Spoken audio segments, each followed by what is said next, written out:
Hello to everyone, my name is Eugenio Luján and I am Professor of Indo-European Linguistics at the Complutense University of Madrid. I am very happy to take part this year again in this series of lectures of the Eurasia Foundation and the Complutense University, and I want to thank you, my colleague Professor Asunción López Varela, for inviting me once again to give one of these lectures. I think that this is a very interesting project and I am very happy to be part of it. In this presentation, you see that the topic is Earth, Wind and Fire, the conceptualization of natural elements in ancient religions. I want to invite you to join me in having a look backwards. To ancient civilizations in order to understand how they conceptualized nature and natural elements, because they did so in a different way as ours. And I think that this is important, that we look at other civilizations and analyze how they conceptualized these natural elements, because we can gain insights, interesting insights, in order to understand our own future and our relation to nature.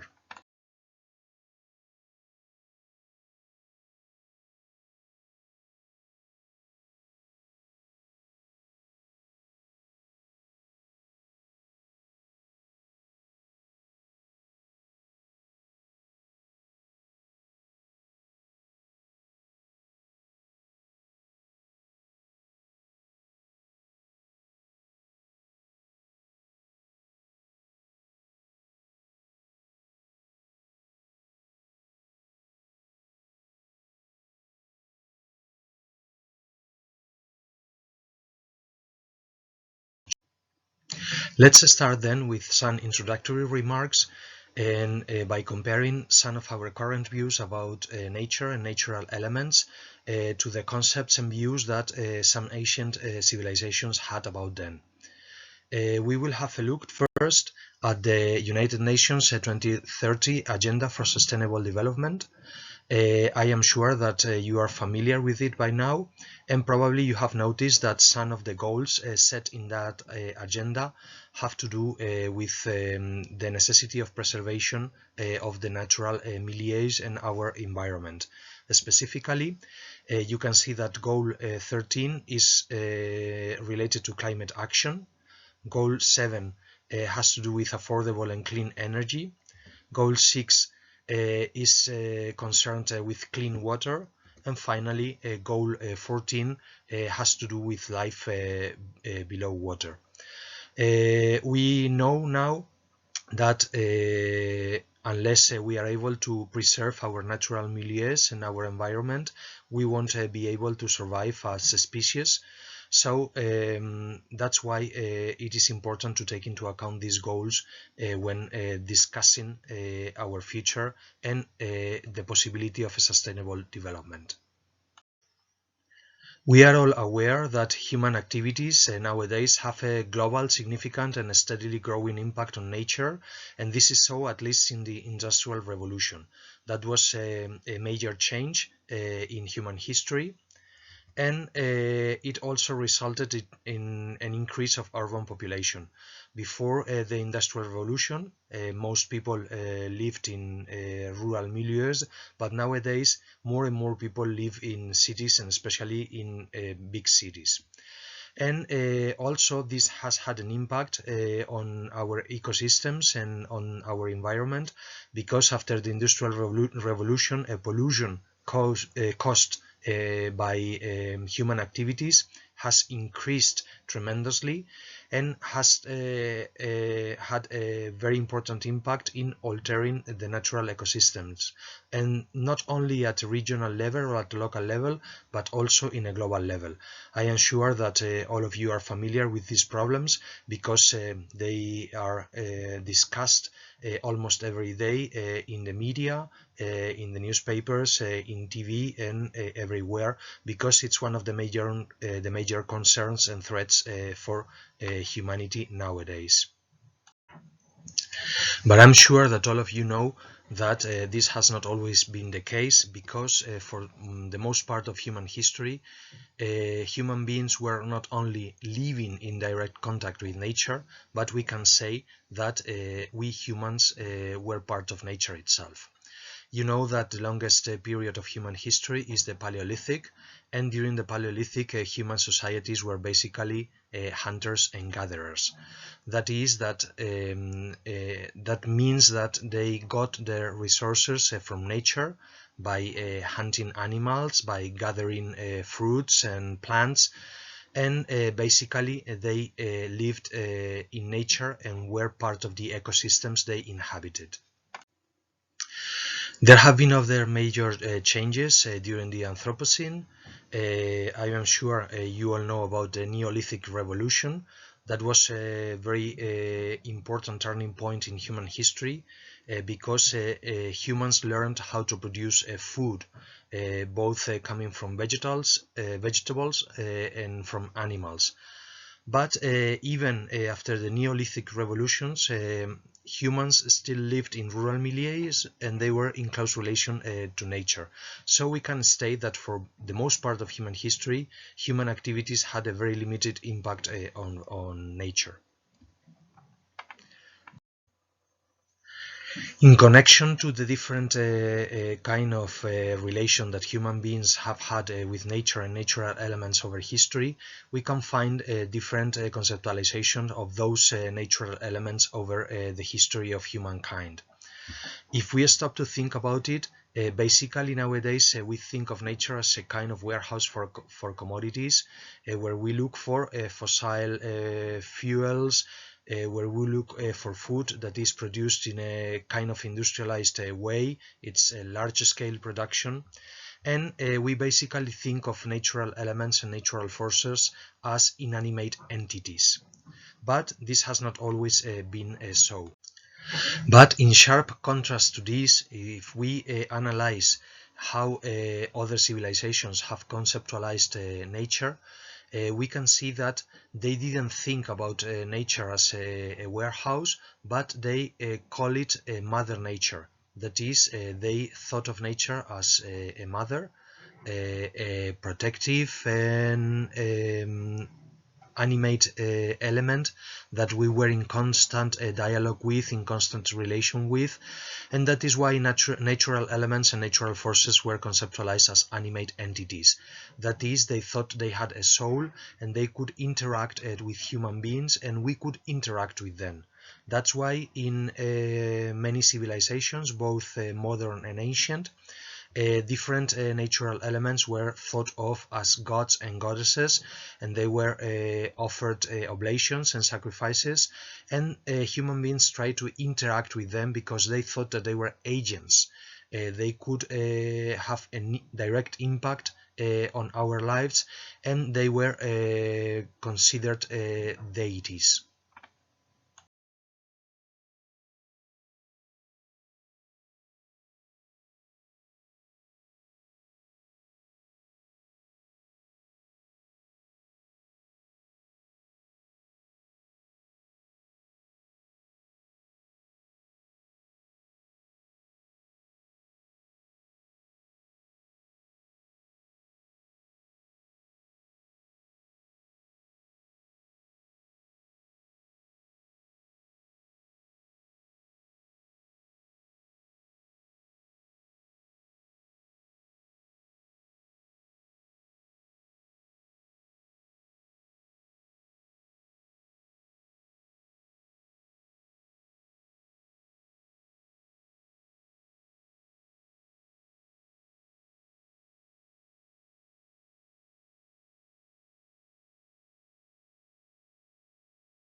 I will provide a second example of a river god here, specifically a river goddess.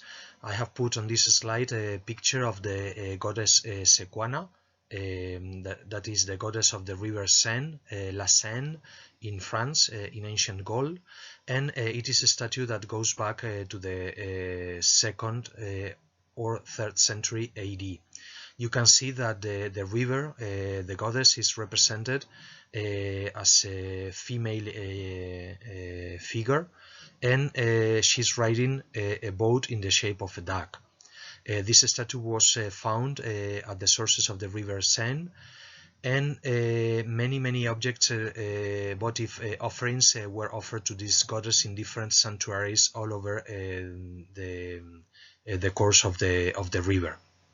Once again showing that some ancient civilizations thought of natural elements as gods. And this is important. It is important to take into account these different conceptualizations in order to make pertinent comparisons with our current views, and checking our thoughts about nature and natural forces with what other civilizations have thought about them. These were just a couple of examples, but I'm sure that you are aware of many other cultures and civilizations where natural elements and natural forces were thought of as gods and goddesses. I will invite you to have a look now at what happened in ancient India. Specifically, we are going to look at Vedic religion, and we will be reading some Vedic texts that are related with gods and goddesses that basically are natural elements. But first, let me to provide you with some background information about the text that we are going to read. In ancient India, we have 4 samhitas, or collections of religious hymns. Those are the Rig Veda, the Samaveda, the Yajur Veda, and the Atharva Veda.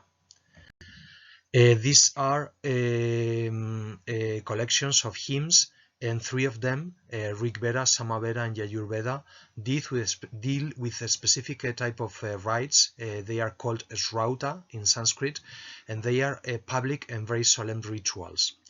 In contrast to that, the Atharva Veda deals with domestic rituals, incantations, charms, and other magical aspects of everyday life in ancient India. These samhitas are the most important sources of knowledge of the most ancient phase of the religion in India, and this is prior to the development of Hinduism proper. Hinduism proper developed towards the 6th century BC, and we are now dealing with texts that in some cases may go back even to the 2nd millennium BC.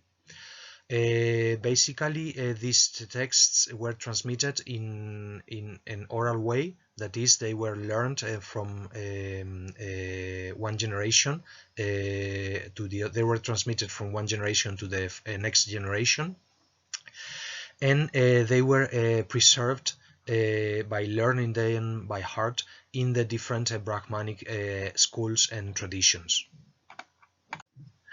We will be focusing on the Rig Veda, and I have made this choice because it is the oldest and the most important of the 4 samhitas. It is considered also the most sacred by the Indian tradition itself. It is a vast collection of hymns. More than 1,000 hymns are found inside the Rig Veda, and they are distributed in 10 books that are called mandalas in Sanskrit and Indian tradition. As I was saying before, some of the texts of the Rig Veda, some of the hymns, must go back to the 2nd millennium BC. Some are more recent. Some of them may even go back to the 8th, 7th BC, but in any case we are dealing with hymns that are very old, It is one of the oldest literary and religious tradition of the humanity that we have information about, together with the oldest Chinese text, and together with the information that we have about the religions of many peoples in the Middle East and also in Egypt. But apart from that, Indian tradition is one of the oldest religious and literary traditions of the world that have been kept. So it provides us with an insight in what people living in the second millennium BC thought, believed, and that's why it is so interesting to have a look at what they thought about nature and natural elements and how they consider them to be gods and goddesses.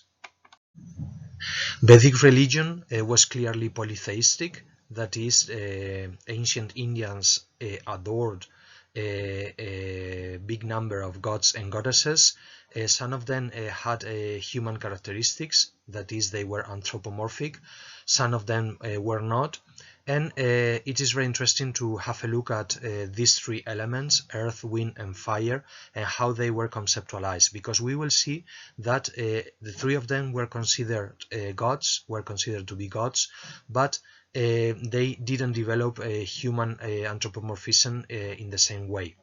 So we will be reading some texts and I will be commenting on them so that we can have an idea of how ancient Indians and what ancient Indians thought about these natural elements. Obviously, we could have done this with other elements, but I have selected these three elements because, as you will see, they represent different stages of anthropomorphism, and they are, even if the three of them are considered to be gods, they are thought of in different ways. So let us focus first on Earth. Earth is called in Vedic text Prithvi, and he is usually referred to as Mother Earth. The name Prithvi means the broad one, according to its etymology, and the Vedic poets, the Rishis, were aware of this etymology and the connection with the words deriving from that root, because they play with the name in one of the hymns of the Rig Veda. The goddess Prithvi, the goddess Earth, is considered to be benefactive and protective of the human beings, just like a mother. And he is mentioned in several hymns of the Rig Veda. When she is described, we can see that basically they are referring to the physical aspects of the earth itself. That is, the level of anthropomorphism of this goddess is quite limited. But it's better if we have a look at one of the hymns of the Rig Veda that I will be showing you on the next slide. This is the hymn Rig Veda 584, that is one of the hymns of the 5th book of the Rig Veda, and it is the only hymn in the whole collection that is devoted entirely and solely to Goddess Earth, because usually she is referred to or she is invoked in connection with God Heaven, as we will be seeing in the next slides. But now please pause the video and go through the text, read it carefully, and don't be worried if you don't understand it fully. That happens to all of us because Vedic hymns are sometimes obscure and difficult to understand. Take into account that we are separated by 3 millennia from the people who wrote and composed these texts, and they were not trying to present a narrative of the myths or presenting descriptions of the gods they were mentioning in the hymns. What we have in the collection of hymns of the Rig Veda is the texts that were used in different ceremonies, and obviously the people who were participating in those ceremonies knew what the reference that we find in the text referred to, knew the meanings of the allusions, and knew what they were dealing with. But this is not the case for us. So even scholars that are experts in the Vedic text and work with this text sometimes have difficulties in understanding fully what the Vedic poets, the rishis, mean with what the expressions they are using. But now please pause the video and read the text, and we will be commenting on it in a couple of minutes. Okay, so have you already read it? I hope so. Well, as you can see in the first stanza, the earth is mentioned after it is stated that earth bears the pressure of the mountains.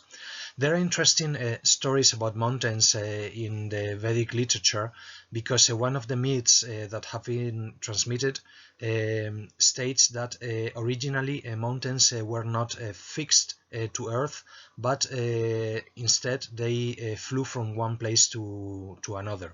So that was a big problem until the gods decided to put an end to that, and they cut the wings of the mountains so they could be fixed to the earth forever.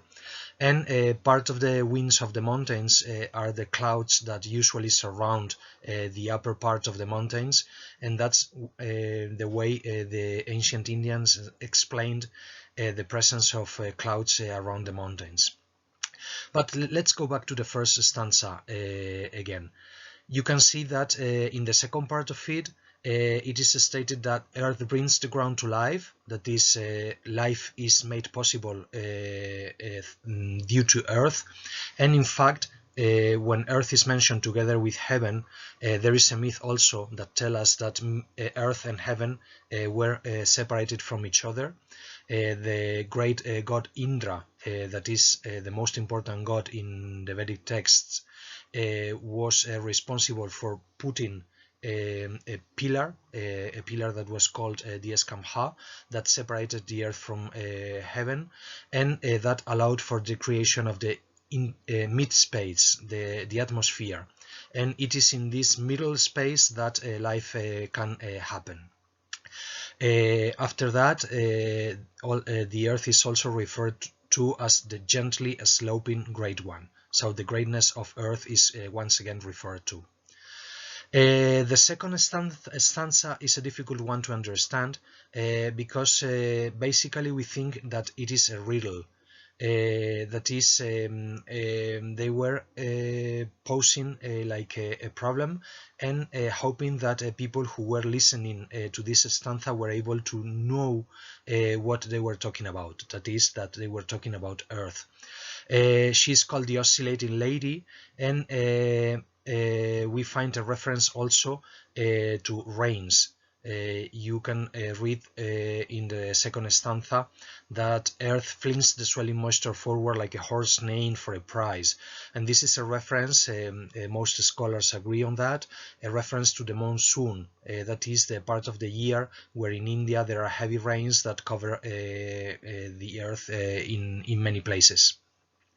And finally, the riddle is solved again in the third stanza, when we can read that the earth keeps fast the trees all across the earth, so that the earth provides the soil for the trees and the vegetation, and that again is a contribution to make possible life on earth. And finally, in the second part of the third stanza, we find again a reference to the rains. You can read when the lightning bolts of the dark clouds and rains from heaven, and so on. And again, this is a reference to the monsoon, and it is the part of the hymn where the riddle that has been put forward in the second stanza is solved.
Okay, so now again, please pause the video and read the hymn, and we will come back to it and comment on it after you have read it. Good, have you already read it? Great. So let's have a look at the first stanza. As you can see, the poets are invoking together heaven and earth. I urgently invoke heaven and earth, the lofty ones worthy of the sacrifice, with sacrifices and acts of reverence. For the ancient poets who also hymn them, set in front those two great ones whose sons are the gods. You can see here that heaven and earth are especially revered, and in this case they are considered to be the father and mother of the gods. And they go on in the second stanza. With newer hymns bring forward into the seat of truth the two ancient-born parents. O heaven and earth, journey here to us with the divine folk. Great is your protection. Once again, you can see here the protective character of earth together with heaven in this case, and you can see that they are considered to be very old. In fact, if they are the father and the mother of the gods, they have to be prior to them. This is something that is not completely clear, to be honest, in Vedic mythology, but as it is the case with all religions, we cannot pretend to find a total coherence between all the expressions and all the mythical allusions and all the mythical narratives that we find within a religion, and in this case within Vedic mythology and religion. And then on the third stanza they go on, and because there exist many occasions for you to provide treasures to the God giver, O heaven and earth, provide for us something that will not be stunted. Do you protect us always with your blessings? So again, you can see that protection is one of the characteristics of Father Heaven and Mother Earth, and they are invoked for protection in many Vedic hymns in the Rig Veda. Let us now read a second hymn devoted also to heaven and earth. Again, pause the video now, read the text, and we will come back to it in a moment. Okay, so let's read it. I shall start up the praise along with sacrifices to heaven and to earth, the two great ones growing strong through truth, the discerning ones at the rights of distribution, those of wondrous power, whose sons are gods, who together with the gods tender thing of value to the mortal, who has an insight right to the point. You can see that we have here an initial invocation of heaven and earth, of Yaus and Prithvi, and you can see once more the characteristics of these gods of heaven and earth. They are protective, they are the father and mother of the gods, and they provide goods and protection for the mortals who invoke them. And then in the second stanza, the person that is carrying out the sacrifice and is reciting this hymn says, and I turn my mind to the great and self-powerful mind of the undeceivable Father and of the Mother with my invocations. The two fathers possessing good semen that have made the land white for offspring and immortal in its expanses. It may seem strange that they are called the two fathers, but it has to do with the Advamba compound I was mentioning before. That is, the two fathers are in fact Father Heaven and Mother Earth. And you will see that in the next stanza they are invoked in the other way. Both heaven and earth are called mothers because they are referred to jointly. Let's read it.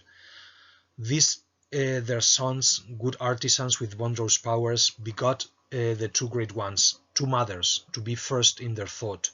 You too protect what is real in upholding the standing and the moving. You protect the footprint of your son who is unduplicitous. And probably this is a reference to the god Agni that we will be discussing later. But you can see that in this third stanza, both heaven and earth are mentioned as two mothers. So it is like if it was interchangeable.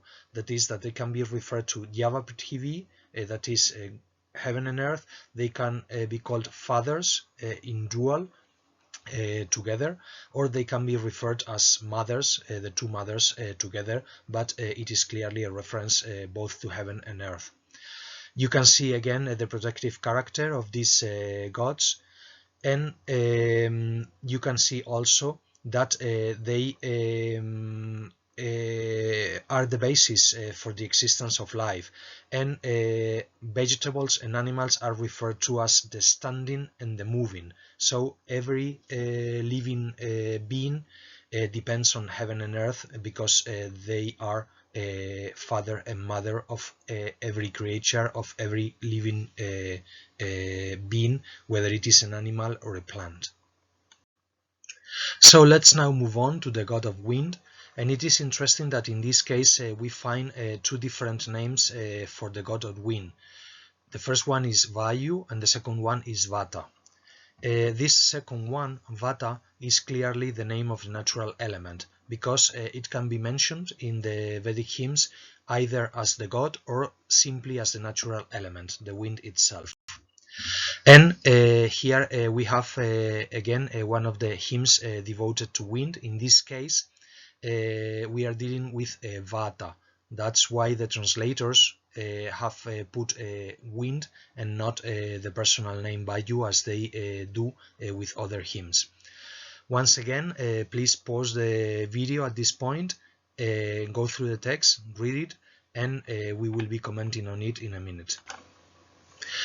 Okay, after reading it, you can see that even if there is a certain degree, a certain level of anthropomorphism in the description of the wind, but we also find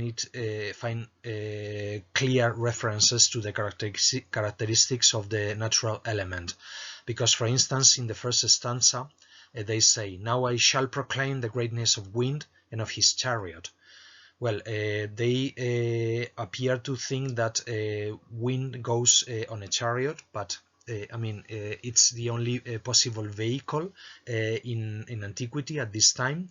So the fact that wind goes and goes forward and comes back, and it's constantly moving, is explained as if he was riding a chariot.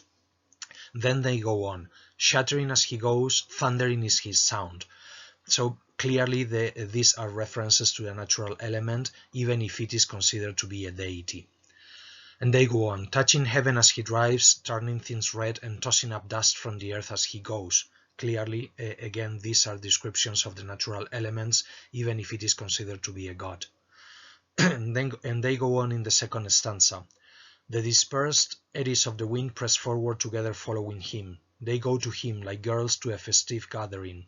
Yoked together with them on the same chariot, the god speeds on as king of this whole world. It is the idea that wind can go everywhere, because wind moves, is constantly moving, and he can go to any place on earth and to any place in this mid space between heaven and earth. And they go on in the third stanza, sorry. Speeding along the paths in the mid-space, he doesn't settle down on any single day. Comrade of the waters, the firstborn abiding by truth, where was he born? From where has he arisen? So you can see that basically wind moves in this middle space, the mid space referred to in the hymns, the Antarixa that we have mentioned before, and wind cannot be settled. He is constantly moving. And then we find one of the typical questions that the Irsis, the Vedic poets, made in the hymns. They wonder where the wind was born and where he comes from. And then they explain in the fourth stanza. The breath of the gods, the embryo of the world, this god wanders as he wishes. Only his sounds are heard, not his form. To him, to the wind, we would do honor with our oblation. So clearly they are making a sacrifice here to the god of wind, to Vata in this case. And you can read in the fourth stanza that we are not certain about the aspect, about the shape of this god. We can hear him, only his sounds are heard, not his form, but we cannot see him usually because he only moves, and we can hear the sounds he makes when moving, but we cannot see him. In fact, there is a limited level of anthropomorphism in the case of Vata, but this anthropomorphism, this human shape, is more developed in the other reference to the god of wind that we find in the Vedic texts, that is when he is called Vayu. And so we will be reading another text in which we find the god Vayu.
Let's move on now to a text, to Rig Veda 134, that is hymn included in the first book of the Rig Veda.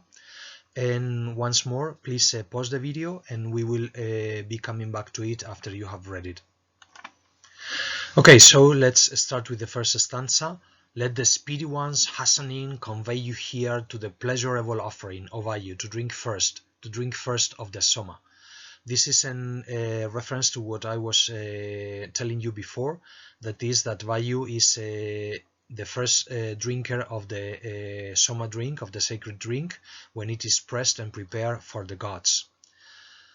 And the Soma is called here the pleasurable offering. It is the sacred drink, and so it is pleasant to be drunk, and provides comfort and strength to the gods and to the people who drink it.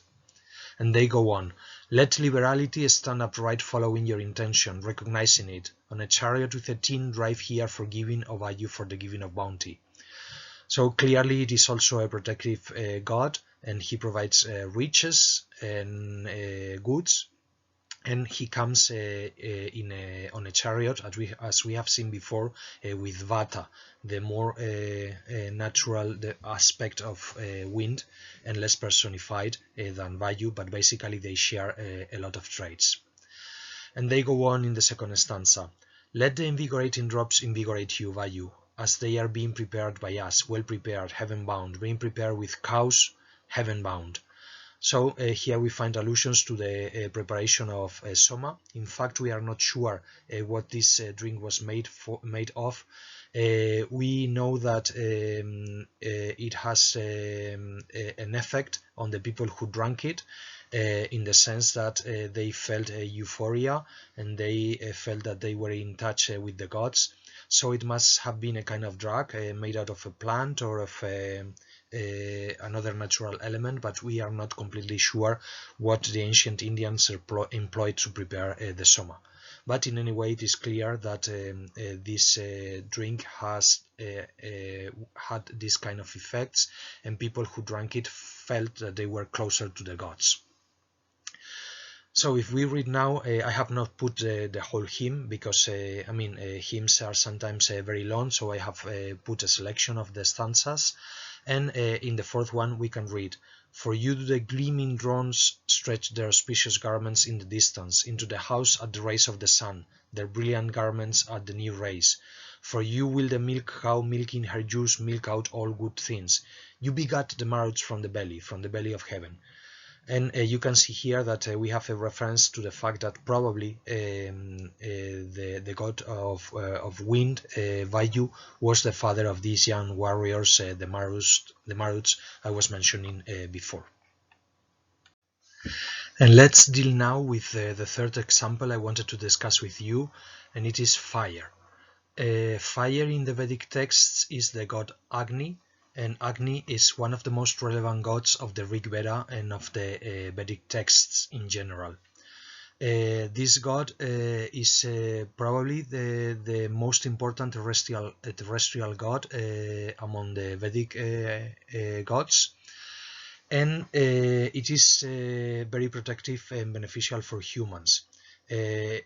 Both as the natural element, because obviously being able to deal with fire was a great improvement for human life in history, and also as a god, as the personification of the fire. Basically, Agni is the personification of the ritual fire, and fire was very important for Vedic sacrifices and offering.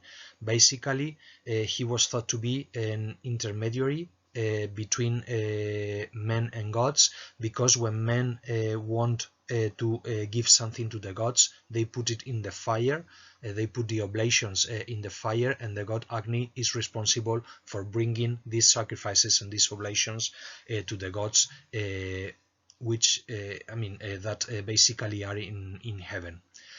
He is also identified with the celestial fire, that is the sun.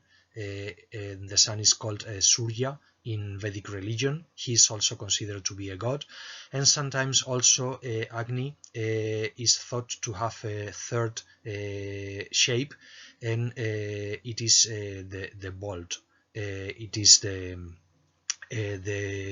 atmospherical representation of Agni. So we would have like a three different way of presenting Agni: as the terrestrial god, that is the fire itself, then as the celestial god, the god in heaven, that is the sun, and then this aspect of the god of the intermediate space, the atmosphere, and then he is identified with the bolt that is born between the clouds, when the clouds come together, in the same way as fire can be lighted by using two stones to produce it. So let's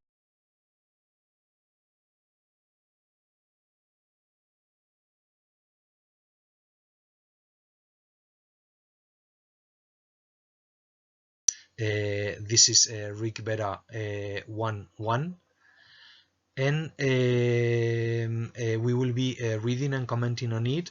But before we do that, I will invite you, if you are not familiar with Vedic recitation and chanting, to listen to one of the recitation that is available online. If you click on the link here on the right, or you copy and paste it on your internet navigator, you will be able to watch a video and to listen to a traditional Vedic chanting. And this is very interesting because some of these chants have been transmitted from generation to generation since antiquity, and basically we think that it is almost as if we were listening to the original chanting by the Vedic poets themselves, because in the Brahmanic schools they have been very careful to preserve the traditional pronunciation of the text and the traditional chanting and recitation, because otherwise, if they were not recited in the appropriate way, they would lose their efficiency and they would not be appropriately used in the rituals. So please stop the video now, listen to the recitation of this first hymn of the Rig Veda Samhita, of the Rig Veda collection of hymns, and then we will move on and read the text and comment on it. Fascinating and interesting, right? How these old recitations have been preserved and transmitted from generation to generation. But now let's read this text, and they begin with an invocation of Agni. Agni do I invoke, the one placed to the fore, god and priest of the sacrifice, the Hotar, most richly conferring treasure. You can see that after the initial invocation of Agni, he is called by his name. Then he is said to be placed in the first place, and he is considered to be a god, but also a priest. And he is usually called a priest because of this role as a mediator between the humans and the gods, because he is able to convey the oblations and the sacrifices that the human beings made in him, in the fire, and convey them to the gods. The Hotar is simply the name of one of the types of Vedic priest. In fact, it is the most important one, so that's why Agni is the Hotar par excellence. And then they go on in the second stanza, Agni to be invoked by ancient sages and by the present ones, he will carry the gods here to this place. In his role as a mediator, Agni does not only convey the offerings made by the humans to the gods, but he also brings the gods to the sacrifice. So that's why they say that in the second part of the second stanza of this hymn. Then they go on in the third stanza, by Agni one will obtain wealth and prosperity every day, glorious and richest in heroes. He is a very beneficial and protective god once again, and he provides prosperity and goods and wealth to human beings. And they go on in the second stanza, O Agni, the sacrifice and rite that you surround on every side, it alone goes amongst the gods. Clearly we have here a reference to the role I have already mentioned. Agni, by consuming, by eating the oblations that are offered in the fire by humans, he is able to convey them to the gods, so they can go to the gods. Then again in the fifth stanza, Agni, the Hotar with the poet's purports, the real one possessing the brightest fame, will come as God with the gods. It is clearly stated here that he is not only a mediator, but he is considered to be a god himself.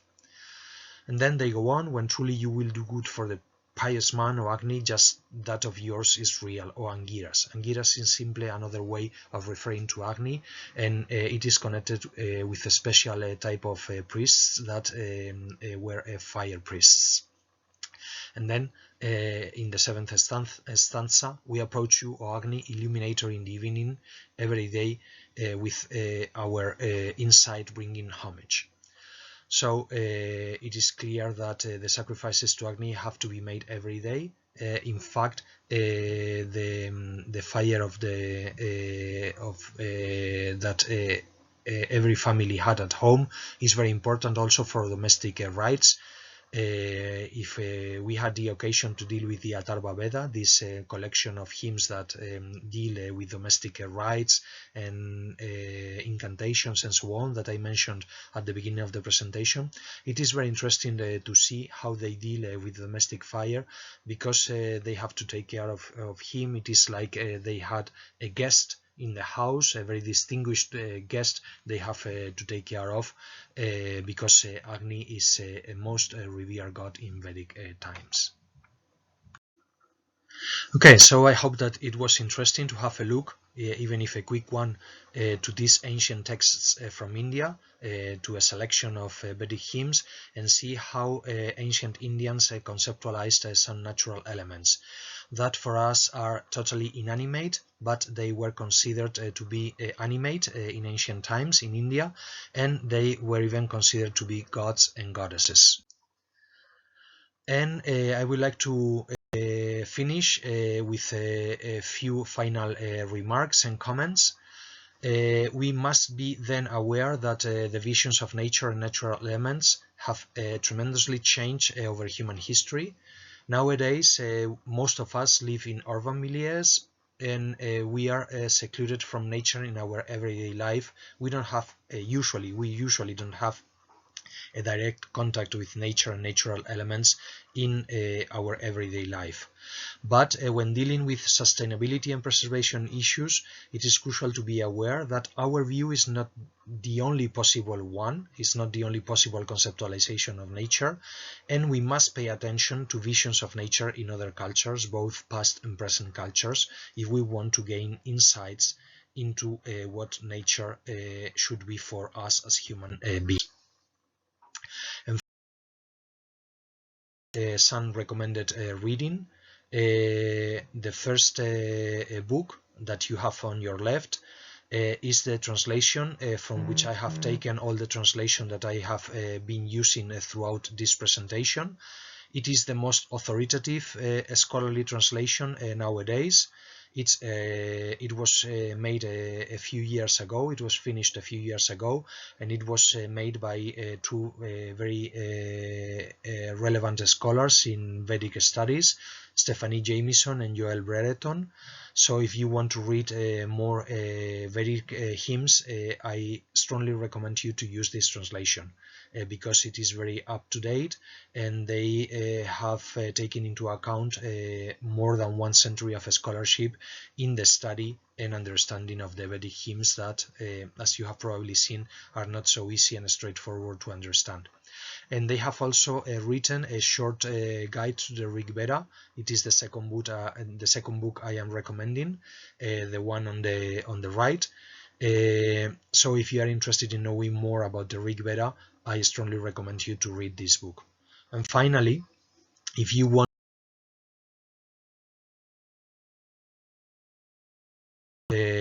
very good introductions to Hinduism, the one on the left was written by Hilary Rodriguez, and the one on the right by Gavin Flood.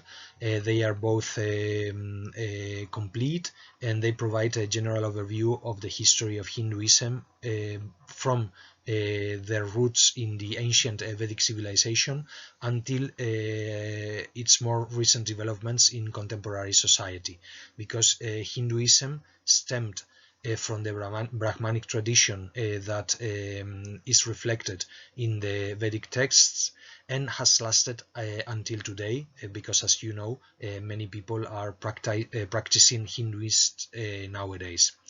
So these are two very good books. They are introductions. Everyone can read them, and if you want to know more about Hinduism, these two books are my recommendation to know more. So I hope that you have enjoyed this presentation, that you have learned something about ancient Indian religion and civilization, and that you are now more aware that we have to pay attention to different conceptualizations of nature when dealing about sustainability and when thinking about the future of humanity in terms of preservation of nature, in terms of preservation of the natural milieus, the ecosystems, and our environment, in order to be sure that our species won't be destroyed, because if we destroy nature, clearly we will destroy it with it together. Again, thanks for your attention, and I hope that you enjoyed this. Bye bye.